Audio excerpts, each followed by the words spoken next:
Pengacara Habib Rizik, Aziz Yanuar, minta Raffi Ahmad dan Ahok diproses hukum seperti halnya Habib Rizik. Kita di sini DPP FPI menegaskan sebagaimana penjelasan Habib Rizik berkali-kali bahwa kita taat dengan hukum, akan tetapi dan juga kita tidak minta diistimewakan, akan tetapi kita minta keadilan.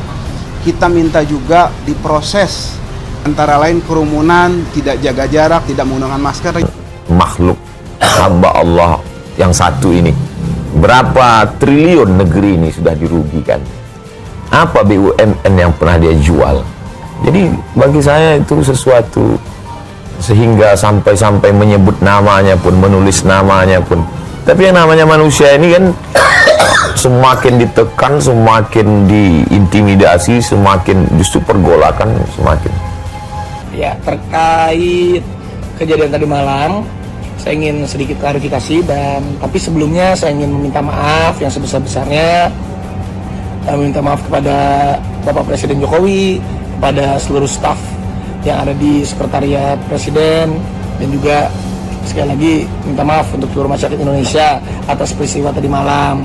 Makanya yang paling penting dari pemberian vaksin itu, satu, kesehatan itu adalah hak segala rakyat.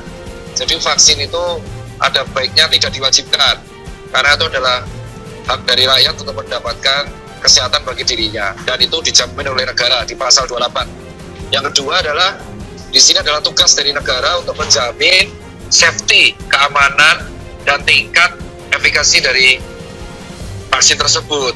Jadi intinya kalau mau negara mau maju, Anda membayangkan Indonesia merdeka, Indonesia modern dan sebagainya, pertama-tama prinsip keadilan itu yang diketengahkan. Itu peraturan. Ya, itu impres. Itu impres. Ya, artinya impres, Pak. Jadi itu udah ketentuan. Itulah artinya. Jadi saya siapapun presidennya, bahwa yang menempatkan siapapun presidennya akan berlaku seperti itu. Iya, sekarang presidennya Pak Jokowi. Ya. Kebetulan nih, memang berkawan sama Pak Ahok. Nah, saya akan cerita. Bentar Pak. Ini bukan soal perkawanan, ya. Jangan bawa-bawa ke soal kebetulan subjektif. berkawan, nggak ada yang salah. Iya, ini soal objektif, ini soal. Anda mau bantah nggak dia berkawan? Ya, ini bukan soal perkawanan. Oke, saya mengatakan konteks negara tidak dalam konteks perkawanan. Oke, dengar dulu. Bisa begitu, Pak. Kalau tidak berkawan, Nah. sekarang saya ambil kontrasnya. Saya kira nggak ada kasus banyak. Kasus Habib Rizik cuma satu. Kesalahan dia cuma satu, yaitu tidak mau disogok oleh uang dan tidak mau disogok oleh jabatan. Cuman itu kasusnya sebetulnya. Oke. Jadi karena kasus itu, maka dicari-carikan tempelan-tempelan. Karena itu sebetulnya kalau kita baca dari awal, kan kita mudah bikin algoritma dari bahasa pemerintah, bahasa Presiden Jokowi yang kadang-kala cuma dengan bahasa tubuh, dengan satu isyarat, mengaktifkan seluruh aparatnya untuk memusuhi Habib Rizik. Ya, sebetulnya ini Habib Rizik dijadikan musuh bersama. Jadi ini sebetulnya tuh, dan tentu potensial Habib Rizik untuk memimpin oposisi karena memang nggak ada oposisi kan. Jadi pengertian lama tentang dukungan dana, penggalangan massa itu kan cara berpikir Orde Baru zaman dulu. Dulu saya ingat petisi 50 itu yang anti Soeharto yang dipimpin oleh Ali Sadikin, itu dimatikan secara perdata. Artinya dia nggak boleh berbisnis tuh. Nggak ada pun satu pengusaha yang mau dekat dengan 50 anggota petisi 50 itu. Jadi itu sialnya begitu tuh. Nah.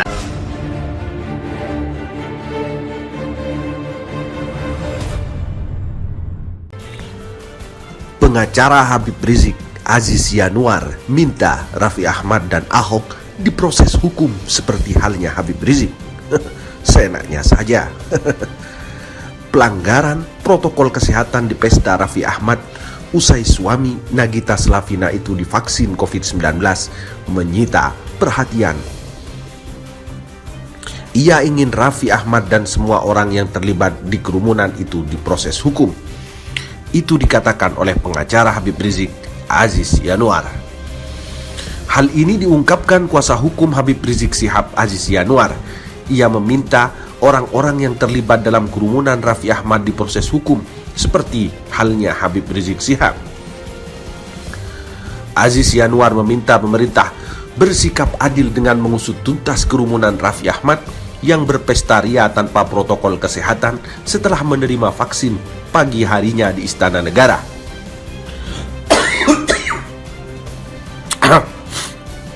Salah, dipotong. Harusnya hukum berlaku sama baik untuk Habib Rizik dan warga negara lain. Untuk buktikan Indonesia negara hukum, bukan negara kesewenang-wenangan, kata Aziz saat dihubungi Kamis 14 Januari 2021. Menurutnya, pihak aparat berwenang hingga saat ini belum menunjukkan aksi untuk menindak kerumunan Raffi Ahmad, hanya melalui teguran saja. Ini penegakan hukum diskriminatif dan tak berkeadilan, nyata terang benderang, tegasnya. Sebelumnya, Raffi Ahmad terpantau berpesta ria bersama artis-artis lain pada Rabu 13 Januari 2021 malam. Bahkan ada Komisaris Pertamina Basuki Cahayapurnama alias Ahok yang ikut berpesta.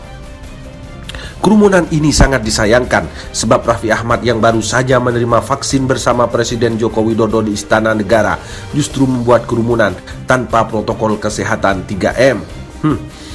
Bahkan Istana menyebut Raffi adalah perwakilan dari kaum milenial yang ditunjuk negara untuk menjadi panutan menyukseskan program vaksinasi COVID-19 sekaligus menyebarkan pesan protokol kesehatan 3M.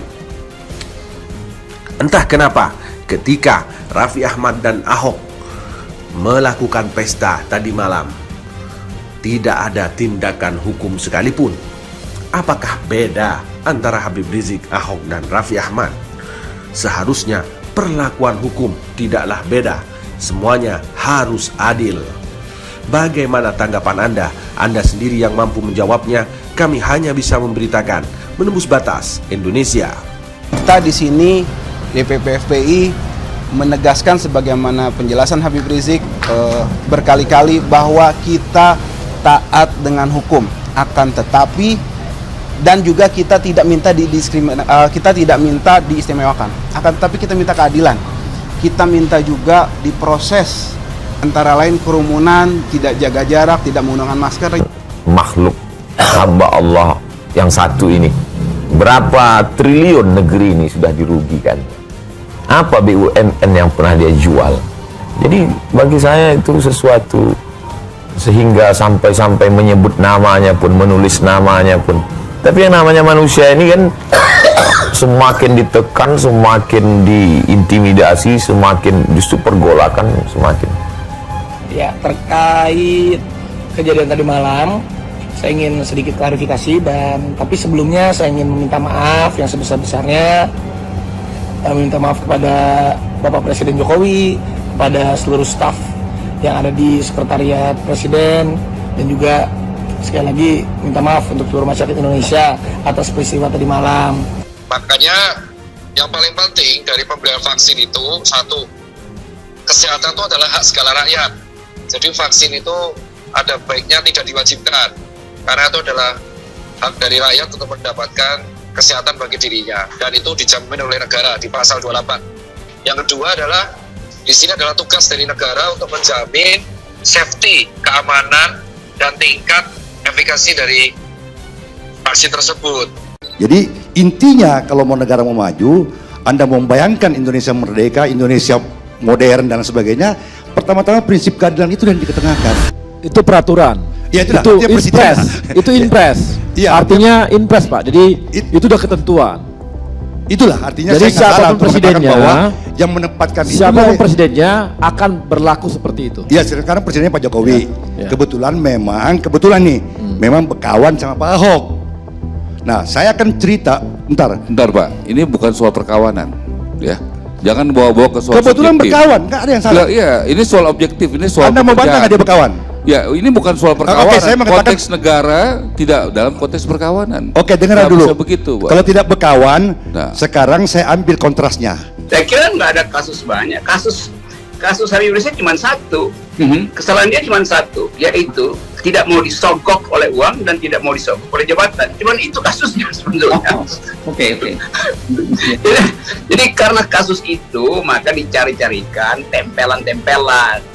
Karena itu sebetulnya kalau kita baca dari awal, kan kita mudah bikin algoritma dari bahasa pemerintah, bahasa Presiden Jokowi yang kadang-kala cuma dengan bahasa tubuh dengan satu isyarat mengaktifkan seluruh aparatnya untuk memusuhi Habib Rizik. Ya, sebetulnya ini Habib Rizik dijadikan musuh bersama. Jadi ini sebetulnya tuh, dan tentu potensial Habib Rizik untuk memimpin oposisi karena memang gak ada oposisi kan. Jadi pengertian lama tentang dukungan dana, penggalangan massa itu kan cara berpikir Orde Baru zaman dulu. Dulu saya ingat petisi 50 itu yang anti Soeharto yang dipimpin oleh Ali Sadikin itu dimatikan secara perdata. Artinya dia nggak boleh berbisnis tuh. Nggak ada pun satu pengusaha yang mau dekat dengan 50 anggota petisi 50 itu. Jadi itu sialnya begitu tuh. Nah.